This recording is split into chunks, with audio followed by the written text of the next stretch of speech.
কি ভাবছেন তালার দোকান দিছি? এতগুলো তালা দেখে আপনারা হয়তো ভাবতে পারেন আমি পুরাতন তালার দোকান দিছি। না, 2015 সালে আলাউদ্দিন নামে এক আমেরিকান প্রবাসী তার স্ত্রীকে নিয়ে ঠিক এই জায়গায় ঘুরতে আসে।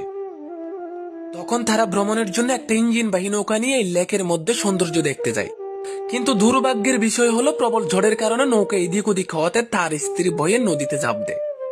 সাথে সাথে তার স্বামীও তার স্ত্রীকে বাঁচানোর জন্য নদীতে ঝাঁপ দেয়। কিন্তু দুঃখের বিষয় হলো তাদেরকে আর খুঁজে পাওয়া যায় না।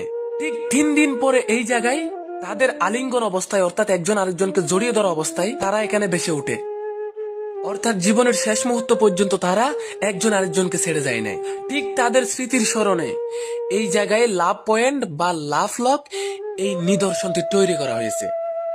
কিন্তু আপনারা এখানে এসে যে থালার মধ্যে আপনার জানের নাম লিখে, আপনার ভালোবাসার নাম লিখে থালা মেরে সাবিটা নদীতে পালে দিবেন, আপনাদের ভালোবাসা সারা জীবন থাকবে। হুদা লানত 2 দিনও টিকতো নয়। এই রিম্মা যদি টিকিত তাইলে ভালোবাসা বাংলাদেশের মাঝে এত বিচ্ছেদের ঘটনা ঘটিত।